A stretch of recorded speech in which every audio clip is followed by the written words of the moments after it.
Hello and welcome everyone to the Tech Sharmit Podcast. Today I am here with another special guest, Mr. Divyajeet Singh. Divyajeet is the secretary and co-founder of the Golden Hope Foundation. The Golden Hope Foundation is an Indore-based NGO, and this foundation works with a mission to promote the welfare and overall development of society through various projects. Since 2015, this NGO has been working consistently for the welfare of society. So now I'll not take much time and we are going to start the discussion with Divijit. But just before that, I'd like to thank him for joining us today. And now I request you to please initiate the discussion by telling us something about yourself. Thank you, Amit. So it is a pleasure to be on this podcast. So hello everyone. My name is Divyajeet Singh. I am an advocate by profession and an academician by a choice. I am pursuing my doctorate in law, and I take classes for the less privileged kids. And I started this group, the Golden Future, 9 years back with my co-founder Deepak Solanki sir, and I still remember his words. Everybody has a potential in themselves for creating the change, and it's just a push which is needed to bring about that potential. So we start. We he was my school senior. Then we met in the college. Then like I was always inclined towards social service since childhood. Like I always wanted to give something back to the society. So Mhm. meeting somebody with the same energy level and vibe, we started this group. And later, after a few years, we registered this organization, which was later known as the Golden Hope Foundation. Okay, so previously it was Golden Group, right? Golden Future. It was the Golden Golden Future. Future. Okay, Like we started it in our college days, and later when we registered it, it was later known as the Golden Hope Foundation. okay. Yeah, fine. So, can you please tell us more about the mission and the vision of the Golden Hope Foundation, and also please tell us like how it was founded back in 2015?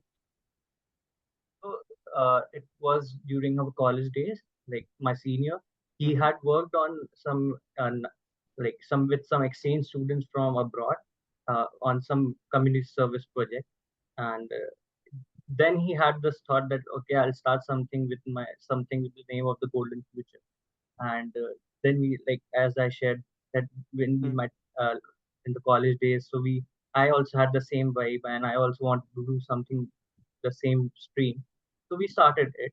So basically our group, like the full form of the Golden Future was the group organized for learning, developing and enhancing a common future, that is Golden Future. So we believe that it's not just the development that Mm-hmm. needs to be stopped. It is coexistence of human beings and at the same time taking care of the environment and wildlife. Mm-hmm. So, like we believe in maintaining a balance between the wildlife, nature, environment, and at the same time development.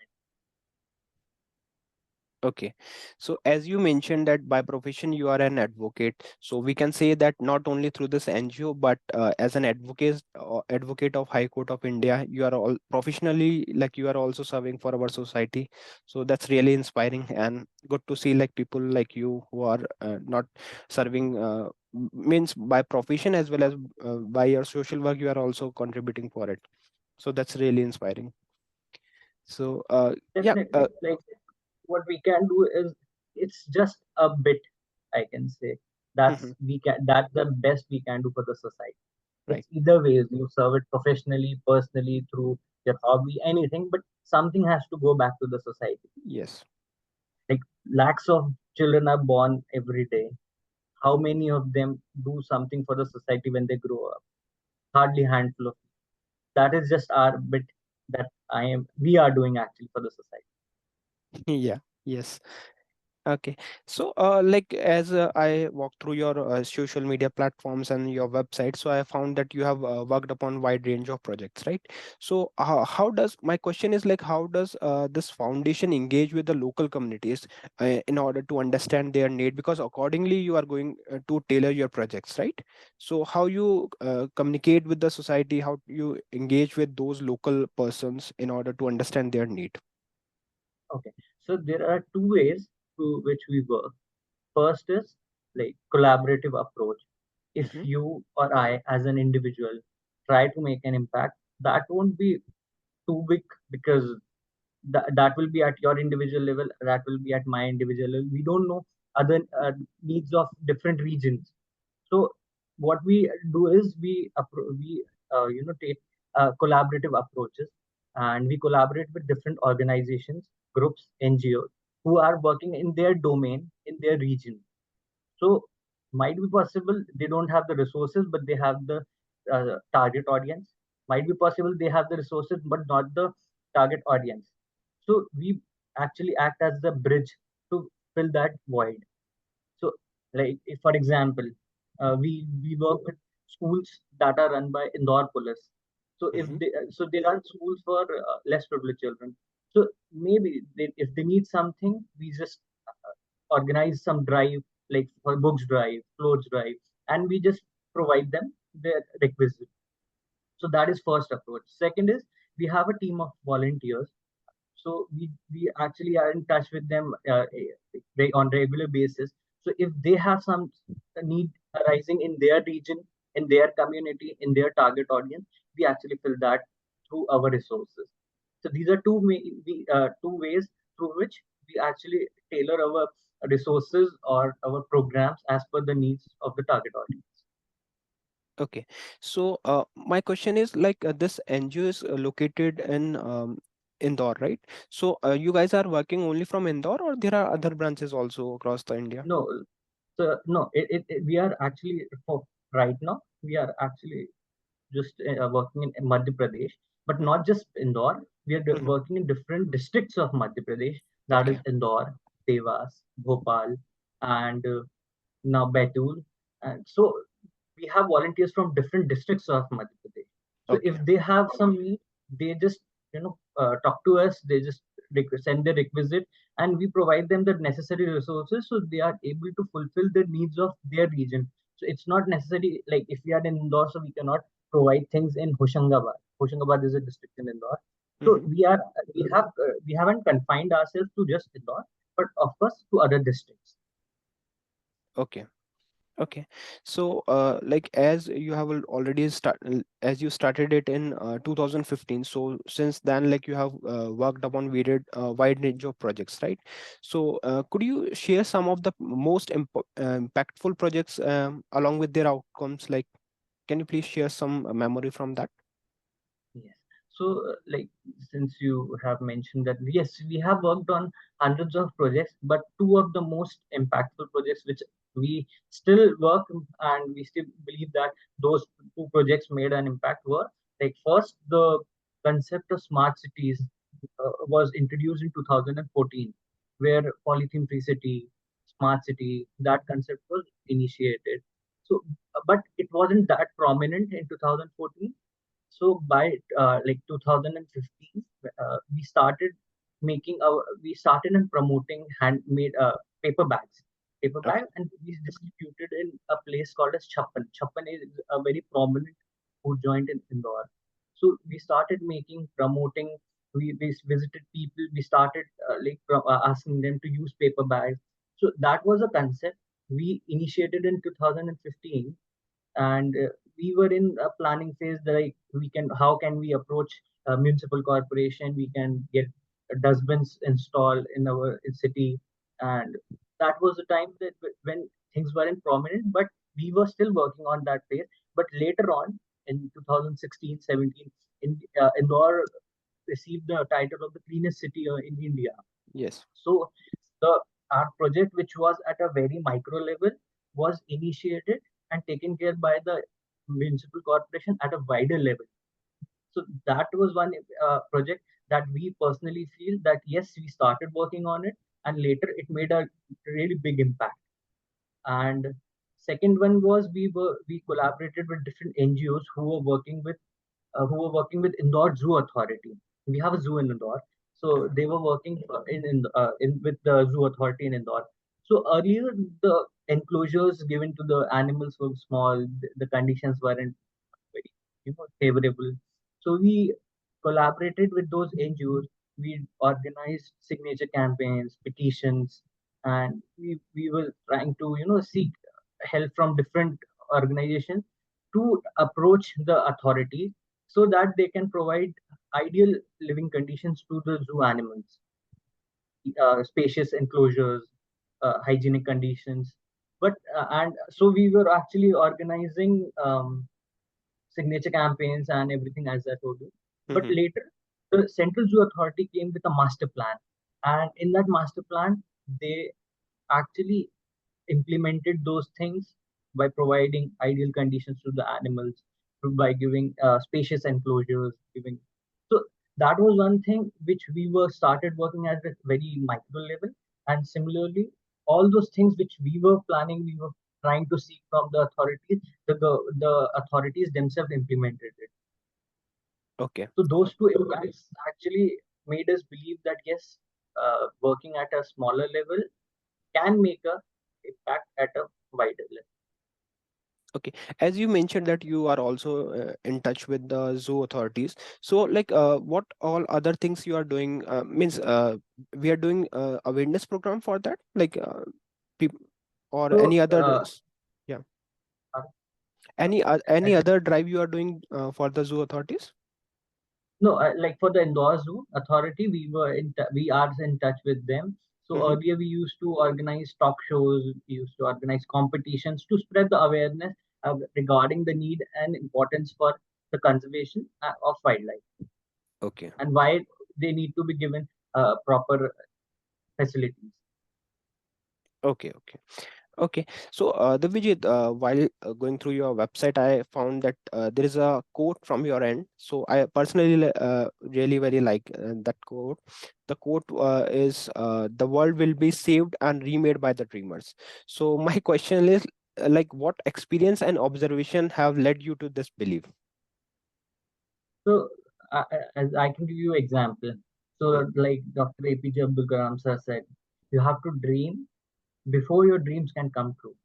And Walt Disney said, all of your dreams can come true if you have the courage to pursue them. So, this group NGO is not just a organization for me; it's a dream. It's a dream that I will be able to serve as many people as I can, or I can take this organization to greater heights. I can serve n number of people or the target audience with my motto. So that's a dream. So dream is something which constantly goes in your head. You are constantly thinking, how can I do better? What can I add on? What can I give better to the society? So that is something which it isn't just a hobby for me. It's a dream that I'll be able to do better with my dream for the society. So you just have to have a dream, and it's not just about having a dream. You have to work for it. Right. Like if I, there are people who want to serve the society, who want to make a change, but they don't act for the same. They just dream, they just talk about it, but they don't do anything about it. But I believe if you are a dreamer, you should work and start working for your dreams. So only then you can make a difference in the society. Yeah. So that is one thing I came across on some social media platform, but I strongly believe that yes, those lines can make an impact.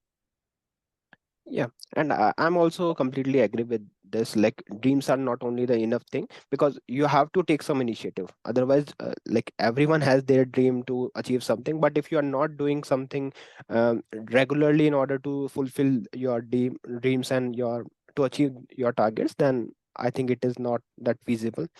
So fine. So as like you have collaborated with various organizations as well, and various people, so and you have served for the various projects. So my question is, like, for sure you have also faced some challenges. So what were the challenges you have faced individually as a person or as an NGO? So could you please share those challenges? and how you overcome it? See, right. So, uh, see, there are different challenges when you serve the society, and there are different challenges you face at an individual level, at a society, at an organizational level. So I'll talk about the organizational level challenges. So the biggest challenge in this service in this sector is funding.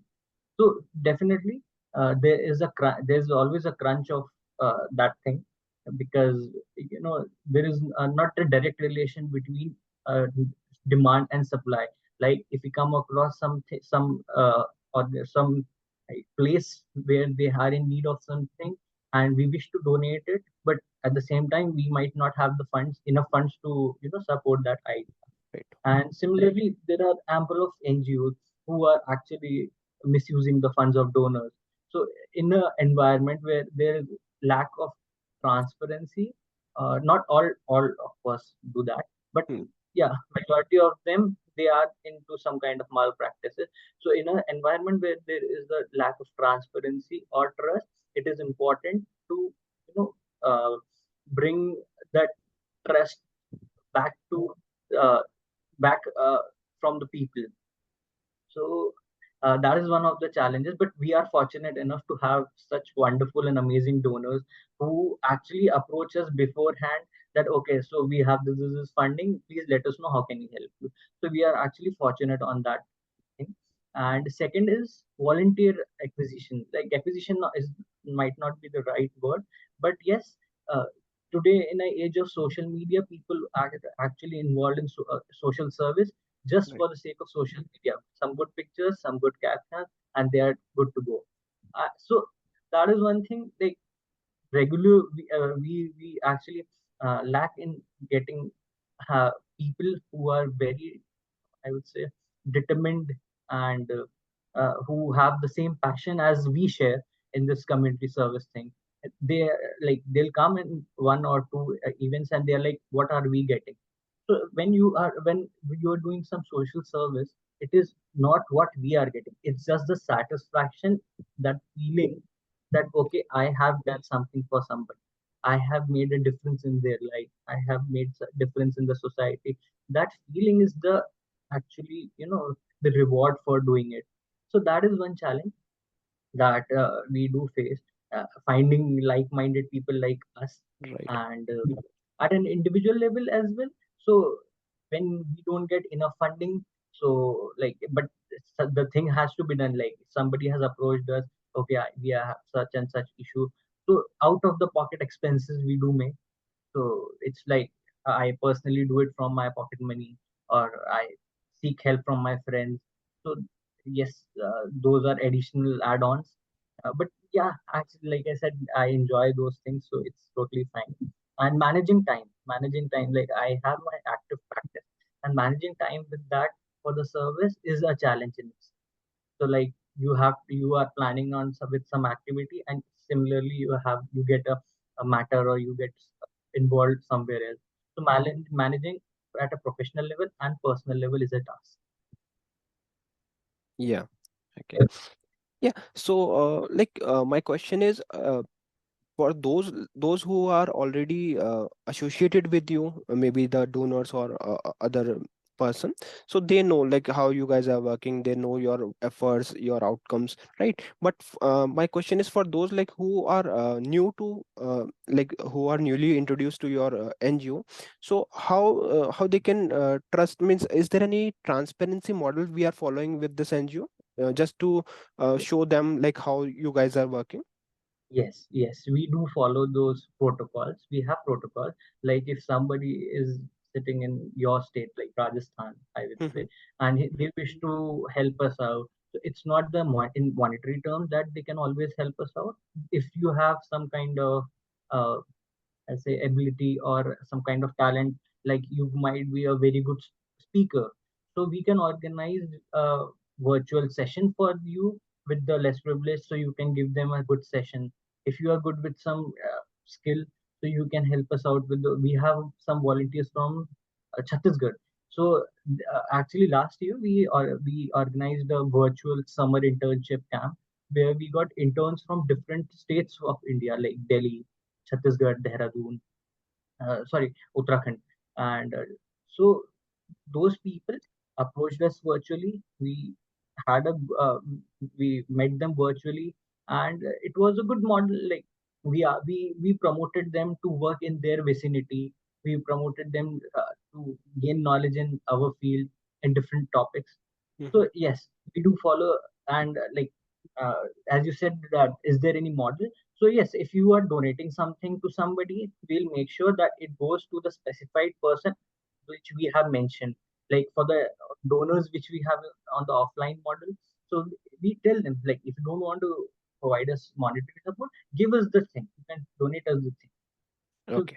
it's always cash or kind. We don't have any expectation that it should be in a monetary terms as well.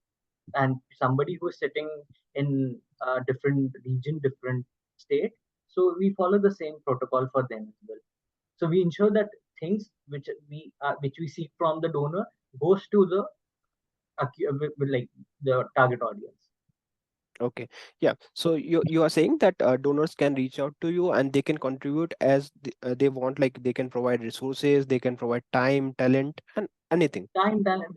If you have a soft skill, why not? You can Hmm. make the best from your soft skill. You can give like technical training to the students. You can give like seminars to the students. So that way as well things do work out. Okay. So are your projects specific to less privileged section of society only, or other members are also included there? So there are two aspects to it. Definitely, we are not specified to the less privileged section of the society. We personally feel that we can give our services to every section which are who are in need. For example, we are organizing seminars on cyber security with the Mm-hmm. renowned IPS from Indore, Dr. Varun Kapoor. So we are organizing such seminars for the students who are of good schools, reputed schools in Indore, because it's not mandatory that only the person from marginalized section will fell in the hands of cyber crimes or cyber frauds.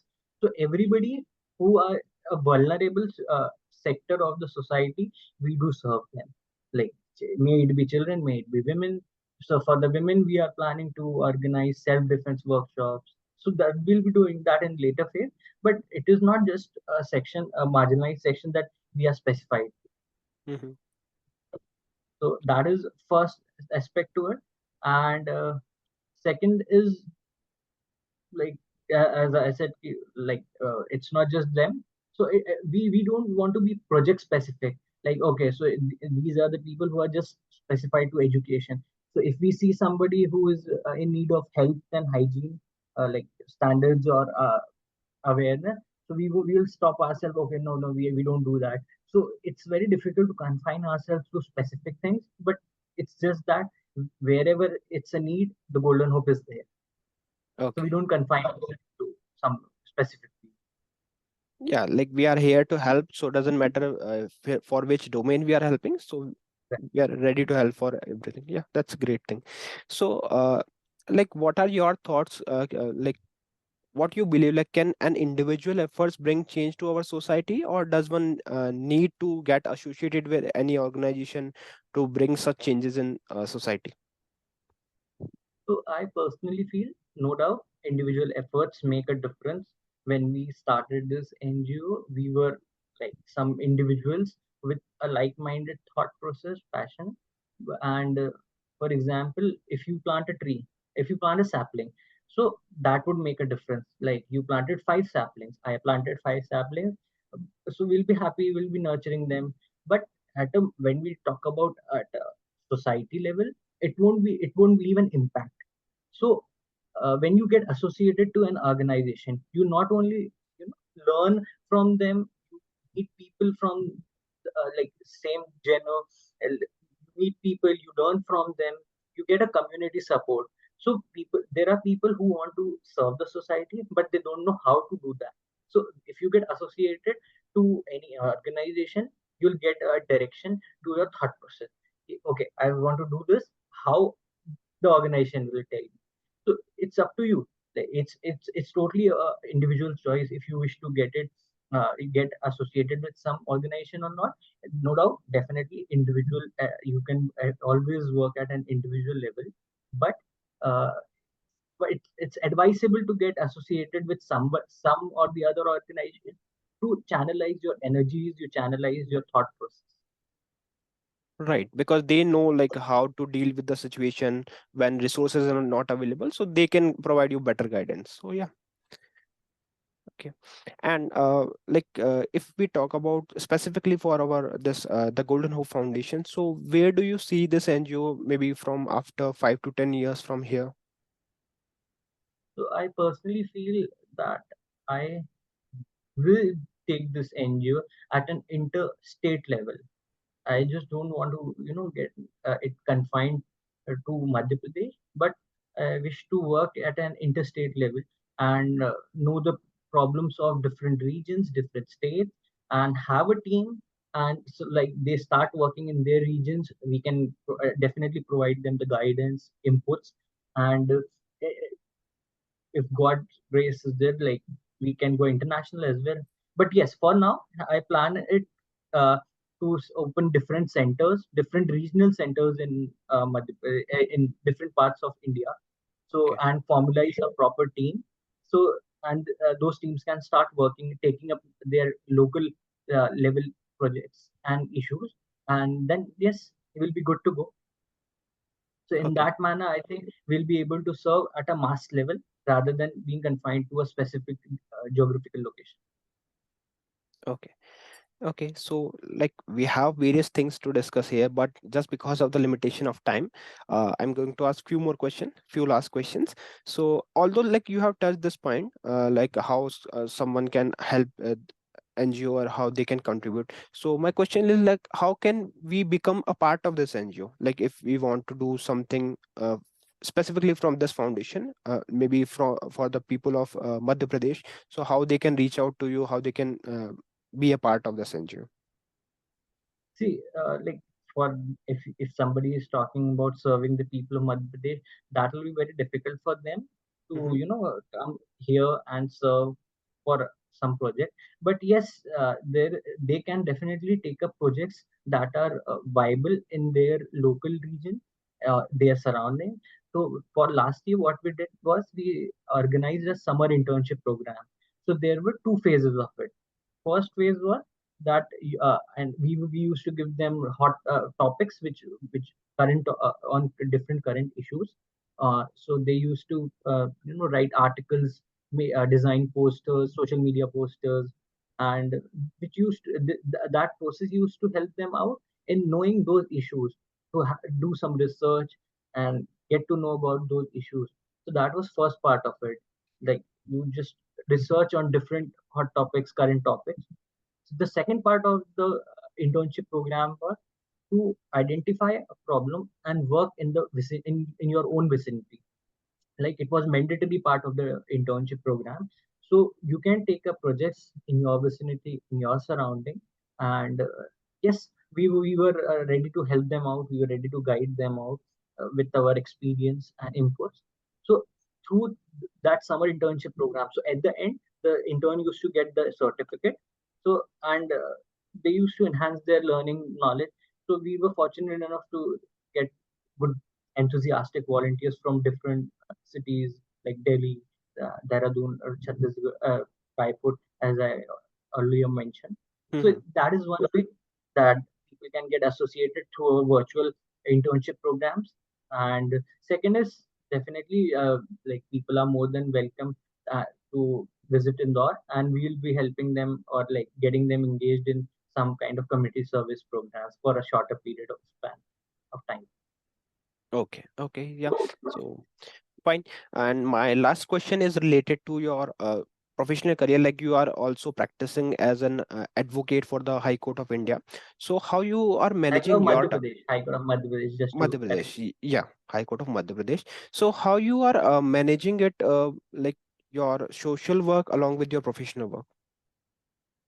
So earlier when I was in my college days, so like when we started this NGO, so we were very open to organizing things on like every third day. like, okay, so today it's a Monday, let's do it. Tomorrow is this, let's do it. So we used to work according to the calendar. Okay, so on this day, uh, like environment day is coming, what conservation day is coming, day for migration workers is coming. So we used to organize regular activities as we were in a student like phase.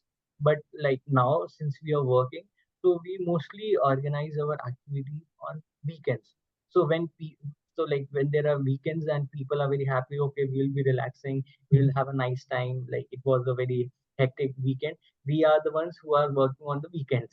Okay, we'll be organizing our events on weekends. So I mostly try like uh, if it's a weekend, well and good. But if there's a need, or if a need arises, so I take out some time from my daily schedule, and I prefer going there my personally and sorting those issues. Okay. Okay. So yeah, thank you so much for sharing these details with us. I'm sure like people are also enjoying this conversation, and they also inspired by your work and your the work of your own, organization. So thank you so much once again for joining us today. It was really very nice to talking to you. So thanks. Thanks a lot for inviting me. Thank you.